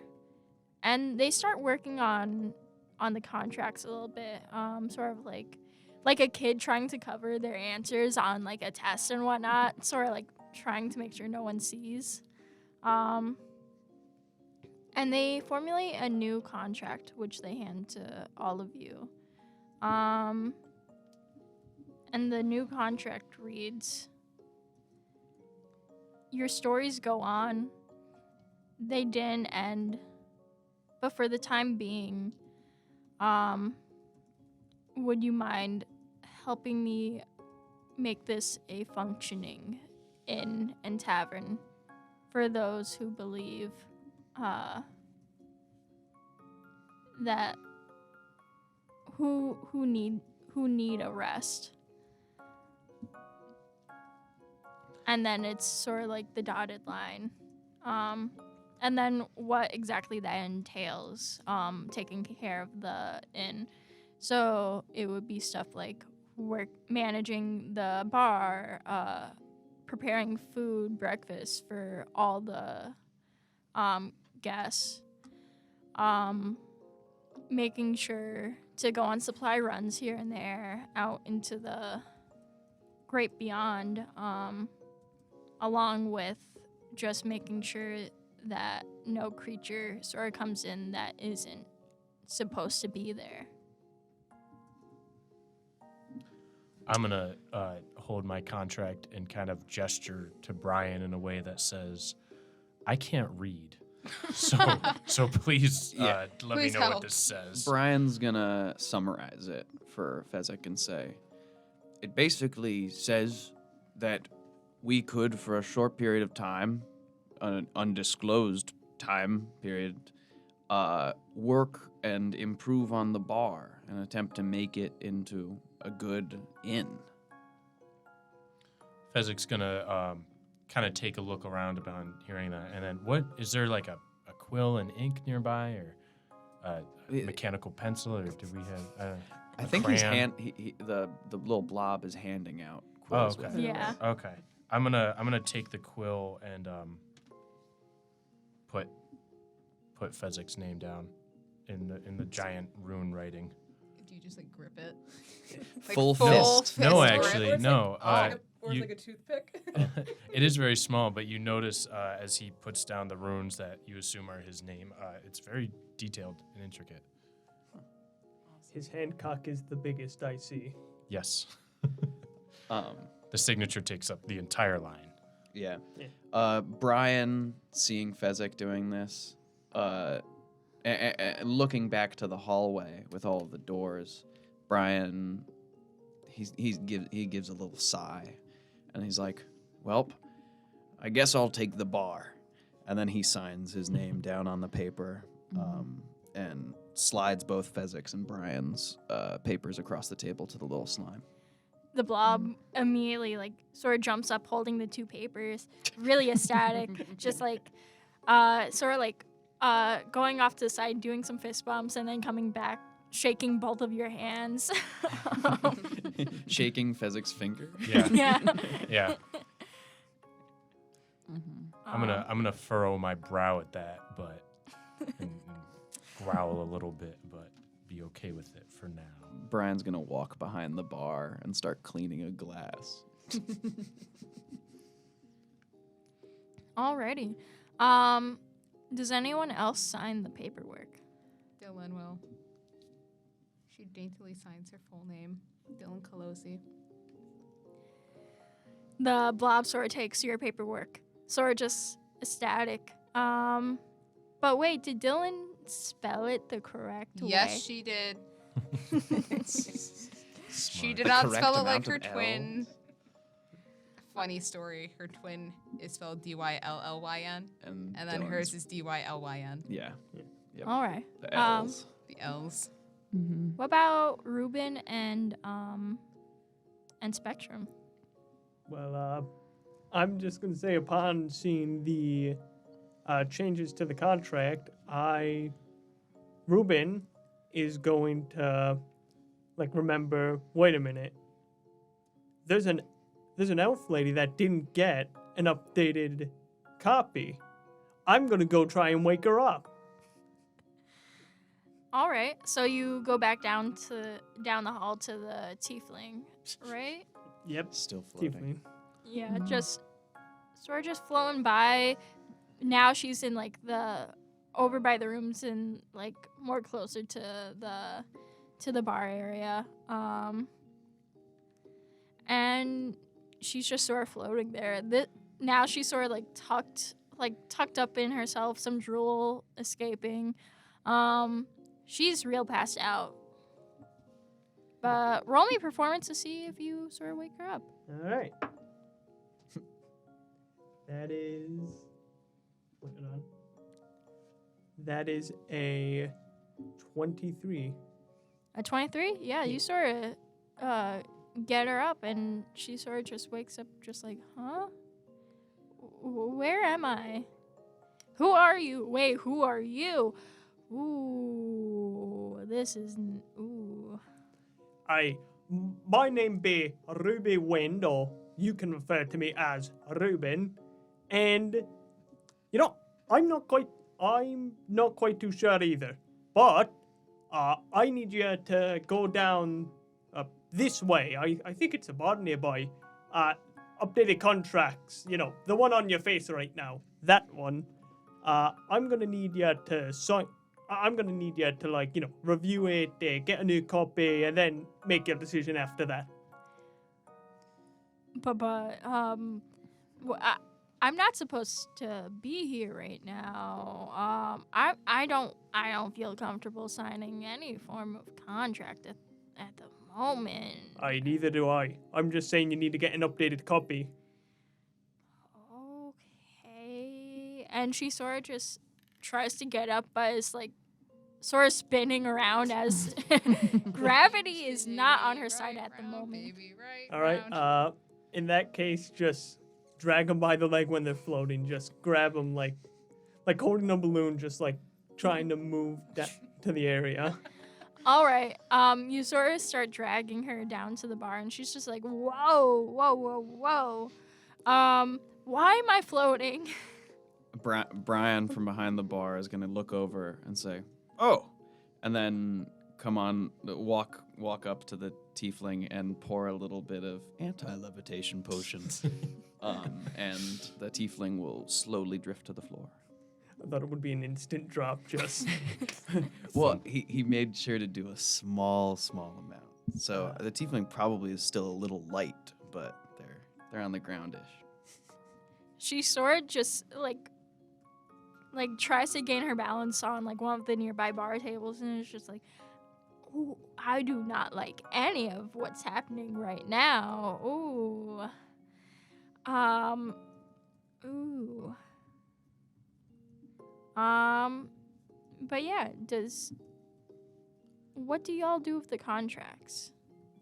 Which, by the way, the blob hands the tiefling woman a new contract also.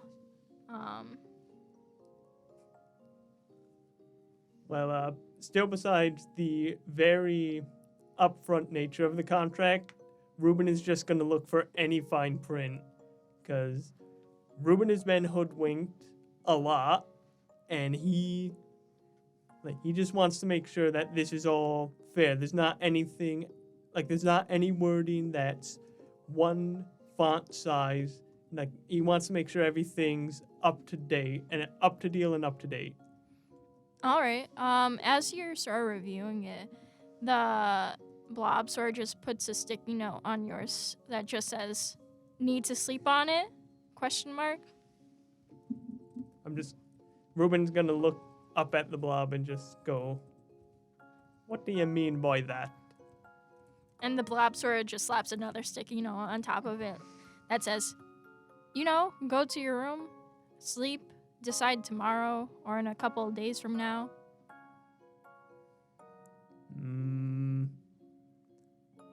You got me there. Well, I'll take a wee bit of a break to make my decision. And the blob's gonna run over to Brian and Dylyn and Fezzick and slap a sticky note on the bar surface that just says, "Yay, we have our first guest." Yippee! Brian is gonna give a thumbs up to the little goop, and then he's gonna go over to Ruben and say, "Well, would you like anything to drink? Any mixed drinks?" Hey, what do you got? Brian's gonna look behind him and see what they have, because Brian doesn't know. Roll me investigation. All right. That is a 27. You notice that all of the bottles are empty. Nothing in any of them. And then the blob sort of comes down, slaps another sticky note on the ledge of the bar that just says, "Yeah, that's why we sort of need supply runs, ... Brian's gonna read the sticky note, look up at Ruben and say,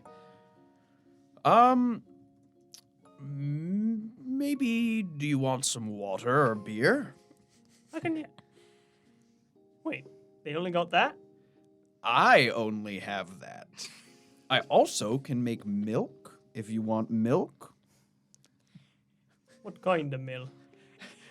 Brian's he's gonna say, the kind that comes from a cow or a goat. Wait, how long have you had that milk? It kind of gets made as I want it. And Brian, out of the small little pouch, is going to pull the large, huge jug, the alchemy jug out.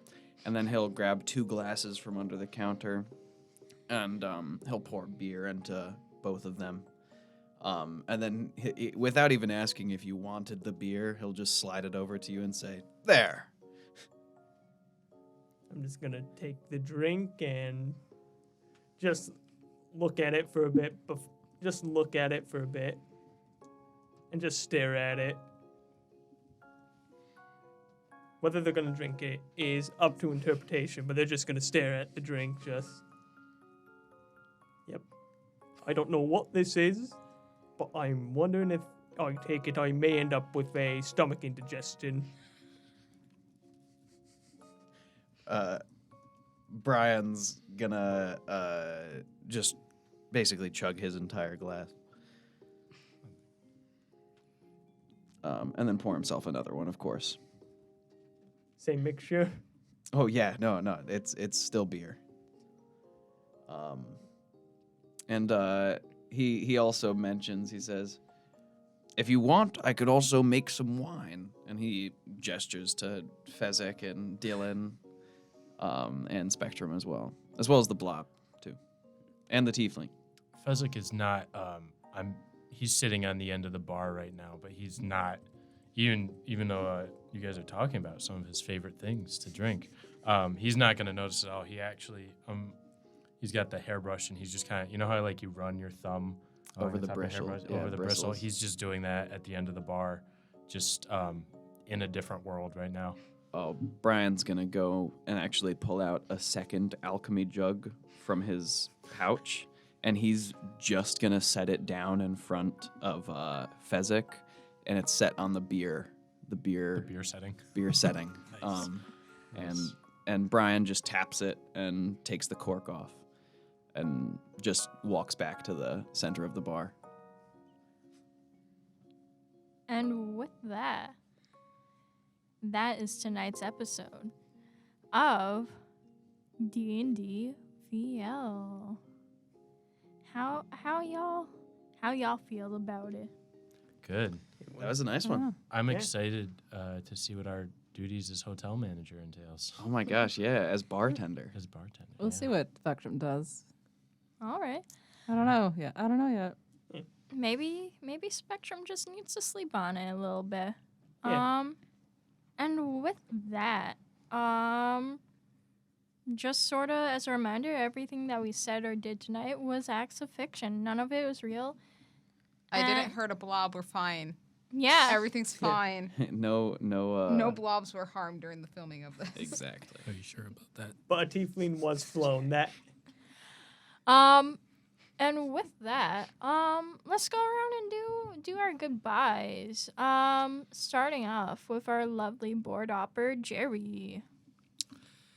Hope you all had a good time with this episode, and we'll be back. Bye, Jerry. So Bye, enthused. Jerry. Bye, Jerry. Next up, goodbyes to our lovely introducer for tonight's episode, Andrew. Thank you for that. That Oh. was amazing. Of course, I am happy to lend my voice to open up this wonderful podcast any day. But goodbye. Goodbye. Andrew. Next up, we got Bree. Bree, thank you for all the stuff you did today. Round of All my applause. comedy. Yeah. All Real my good roles. real comedic genius over there. So true. Goodbye, Bree. Bye, Bree. Next up, Twylen. Thank you once again for being our note taker. We really appreciate that. We also appreciate Spectrum, checking in on everyone, They haven't delved into the trauma of the room yet. They're just Yeah. they're gonna avoid that for a little bit. But yes, goodbye everyone. Hope you enjoyed the episode. Goodbye. Also, Sawyer. We had some great moments with Brian today. Really, really sad ones, Yeah, but some intense stuff. yeah, but you did great with it, Thank you. and thank you for that. Alrighty. I will catch you guys later. Bye. Lastly, but certainly not least, our guest that's going to be staying with us for a couple episodes, Evan. Thank you for tonight, for also just, talking about character stuff, the trident, all of that. That was great. And we're excited to hear more of you next week. yeah, thank you for that. It was an honor to be here and record with everyone, and I can't wait to do more of it. So, bye-bye. Bye. And lastly, but certainly not least, is your favorite DM, Emma here. And I just want to once again thank FRS for letting us film DnDVL in their station using all their equipment. And as a reminder, you've been listening to DnDVL on WDVL 89.5, The Inferno. And with that, I bid you all adieu.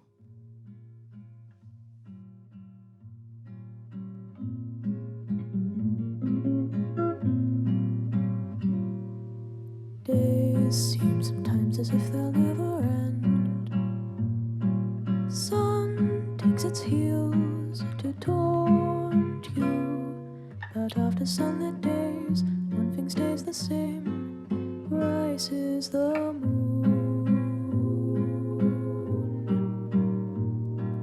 Days fade into a watercolor blur.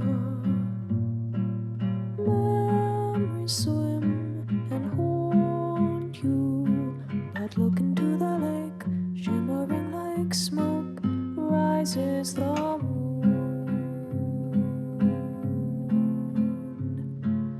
Oh, close your weary eyes.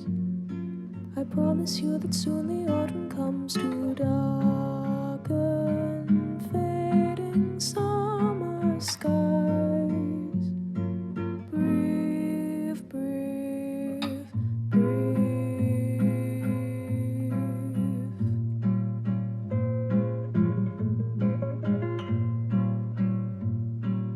Days pull you down just like a sinking ship.